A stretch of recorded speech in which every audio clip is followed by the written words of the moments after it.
அனைவருக்கும் வணக்கம். சிகு ஆனந்த் ஹியர். நான் ஒரு மலாய் மொழி ஆசிரியர். இந்த வீடியோல பெற்றோர்கள் ஏன் அவங்க பிள்ளைங்களை தமிழ் பள்ளிக்கூடத்துக்கு அனுப்பணும்னு ஒரு சில காரணங்கள் கொடுக்கணும்னு ஆசைப்படுறேன். ஒன்றாவதாக பாத்தீங்கன்னாக்கா, நம்மளுடைய பிள்ளைங்களை நீங்க தமிழ் பள்ளிக்கூடத்துக்கு அனுப்பும் பொழுது மாணவர்களுக்கு அந்த தமிழ் பற்று மிக மிக அதிகமாக கிடைக்குது. ஏன்னாக்கா ஆசிரியர்கள் அந்த இலக்கணம், இலக்கியம், ஆத்திச்சூடி, திருக்குறள் அப்படின்ற ஒவ்வொரு விஷயத்தையுமே மிக அழகா கத்துக் கொடுக்கறாங்க. அதனால மாணவர்கள் எங்கேயுமே தமிழ் மொழியை, அவங்களுடைய தாய்மொழியை விட்டு கொடுக்காம வளருவாங்க. எங்க ஒரு இனம் தன்னுடைய தாய்மொழியை மறந்து சுத்துதோ அப்பயே அந்த இனத்துக்கு அழிவு காலம் ஆரம்பிச்சிருச்சுன்னு சொல்லுவாங்க. ரெண்டாவதாக பாத்தீங்கன்னாக்கா, மாணவர்களை தமிழ் பள்ளிக்கூடத்துக்கு அனுப்பும் பொழுது அந்த ரிலிஜியஸ் டச், இல்முக்கு அகமான் அதிகமா கிடைக்குது. எனக்கு தமிழ் பள்ளிக்கூடத்துல படிக்கும் பொழுது மாணவர்கள் இந்த சரஸ்வதி பூஜைகள், கல்வி யாத்திரைகள், கலைமகள் பாடல்கள் இதெல்லாமே அதிகமா கத்துக்கிறாங்க. அது மூலியமா மாணவர்களுக்கு அந்த ரிலிஜியஸ் நாலேஜ் கொஞ்சம் அதிகமா வருது. மாணவர்கள் அவங்க வாழ்க்கையில நல்ல பாதையில் இருக்கிறதுக்கு ரொம்ப உதவியா இருக்கு. மூன்றாவதாக பாத்தீங்கன்னாக்கா, நீங்க தமிழ் பள்ளிக்கூடத்துக்கு மாணவர்களை நீங்க அனுப்பும் பொழுது ஆசிரியர்கள், அதாவது தமிழ் ஆசிரியர்கள் தமிழ் மாணவர்களுக்கு உயிரை கொடுத்து கத்துக் கொடுக்கறதா நான் நம்புறேன். ஏன்னாக்கா ஒரு தமிழ் ஆசிரியர் ஒரு தமிழ் மாணவனுக்கு படிச்சு கொடுக்கும் பொழுது அந்த மாணவனோட தோல்விய தன்னுடைய தோல்வியை நினைப்பாங்க, அவனுடைய வெற்றிய சொந்த வெற்றியா நினைப்பாங்க.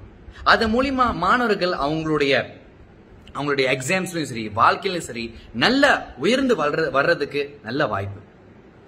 நான்காவதா பாத்தீங்கன்னாக்கா, டிசிப்ளினரி ப்ராப்ளம்ஸ், எடுத்துக்காட்டுக்கு கேஸ் பூலி தமிழ் பள்ளிக்கூடத்துல மிக குறைவாவே இருக்கு.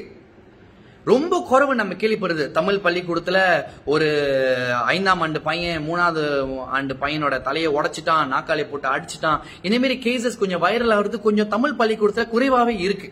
அப்ப மாணவர்கள் ஒரு சேஃபான இடத்துல போய் படிக்கிறாங்க.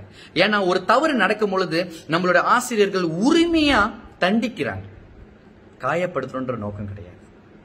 ஐந்தாவதாக பாத்தீங்கன்னாக்கா, எக்கனாமிக்கல் ரீசன். தமிழ் பள்ளிக்கூடம் அப்படின்றது என்னது? அரசு ஆசிரியர்கள், கவர்மெண்ட் டீச்சர்ஸ் வேலை செய்யக்கூடிய ஒரு இடம். அப்போ நம்மளுடைய பிள்ளைங்களை தமிழ் பள்ளிக்கூடத்துக்கு அனுப்புனாதான் தமிழ் பள்ளிகள் நிரந்தரமா இருக்கும். தமிழ் பள்ளிகள் நிரந்தரமா இருந்தா மட்டும்தான் தமிழ் ஆசிரியர்களுக்கு நிறைய வேலை வாய்ப்புகள் கிடைக்கும், ஆசிரியரா ஆகிற வாய்ப்புகள் நமக்கு நிலைக்கும். நம்ம பிள்ளைங்களை தமிழ் ஸ்கூலுக்கு அனுப்பலன்னா என்ன ஆகும்? தமிழ் பள்ளிகள் கொஞ்சம் கொஞ்சமா மூடப்படும். ஏன்னா பிள்ளைங்க இல்லையே. அதனால தமிழ் ஆசிரியர்களுக்கு ஆசிரியர்கள் ஆகிற வாய்ப்புகள் படிப்படியா குறைஞ்சு போயிடும். சரிங்களா? மேபி சிலர் நினைக்கலாம், சார் தமிழ் ஸ்கூல்ஸ்ல கமுடாஹான் பத்தல சார், இன்ஃப்ராஸ்ட்ரக்சர்லாம் பத்தல சார் அப்படின்னு நீங்க நினைக்கலாம். கமுடாஹான் பத்தலனாக்கா நம்ம அதுக்காக குரல் கொடுப்போம், அதுக்காக நம்ம போராடுவோம், பிபிடி கிட்ட நம்ம போய் நிப்போம். எங்களுக்கு ப்ராஜெக்டர் பத்தல, கம்ப்யூட்டர் பத்தல, லேப்டாப் பத்தல, எங்களுக்கு இதெல்லாம் தேவைப்படுது, அப்பதான் நாங்க தரமான ஆசிரியர்களை மாணவர்களை உருவாக்க முடியும்னு சொல்லிட்டு நம்ம போராடுவோம். போயிட்டு சீன ஸ்கூல்ல போறதோ மலாய் ஸ்கூல்ல போறதோ அது ஒரு நிரந்தர சொல்யூஷன் இல்லைன்னு நான் நினைக்கிறேன். அடுத்ததாக சிலர் நினைக்கிறாங்க, சார் தமிழ் பள்ளிக்கூடத்துல போட்டா பிள்ளைங்க எல்லாம் மத்த மொழியை கத்துக்க முடியாது சார், மலாய் மொழியில பின் தங்கிடுவா சார், இங்கிலீஷ்ல பின் தங்கிடுவாங்க சார். இது ஒரு பொய்யான ஒரு குற்றச்சாட்டு. நான் ஒரு மலாய் மொழி ஆசிரியர். சுங்கேப்தனி கிடாலுல கலைமகள் அப்படின்ற ஒரு பள்ளிக்கூடத்துல தான் நான் படிச்சேன். ஆனா இப்ப நான் ஒரு மலாய் மொழி ஆசிரியர் நிக்கிறேன். ஏன்னாக்கா ஒரு கட்டத்துக்கு மேல மலாய் மொழியையும் ஆங்கில மொழியையும் கண்டிப்பா கத்துக்கிட்டு ஆக வேண்டும் அப்படின்னு ஒரு கட்டாயம். அதனால தயவு செய்து தமிழ் பள்ளிக்கூடத்துக்கு அனுப்புனா மலாய் மொழியில மாணவர்கள் பின் தங்கிடுவாங்க, இங்கிலீஷ்ல பின் தங்கிடுவாங்கன்னு நினைக்காதீங்க. பேரண்ட்ஸும் டீச்சர்ஸும் சப்போர்ட் பண்ணா மாணவர்கள் கண்டிப்பா எல்லா மொழியிலையுமே, ஆங்கிலம், இங்கிலீஷ், மலாய், தமிழ், இந்த 3 மொழியிலுமே கண்டிப்பா அவங்க நல்ல தேர்ச்சிகள் பெற முடியும், நல்லா பேச முடியும்.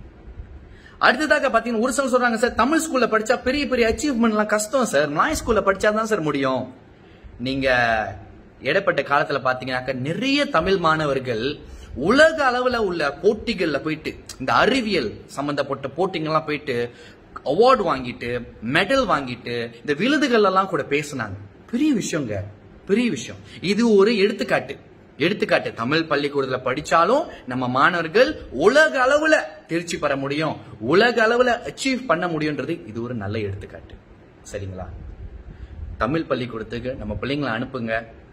தமிழ் பள்ளிக்கூடங்கள்ல ஏதாவது குறைகள் இருந்தா நம்ம சேர்ந்து திருத்துவோம். தமிழ் பள்ளிக்கூடங்கள் இருக்கும் பொழுதுதான் தமிழ் மொழி வாழும், தமிழர்களும் நன்றாக வாழ முடியும். மிக்க நன்றி.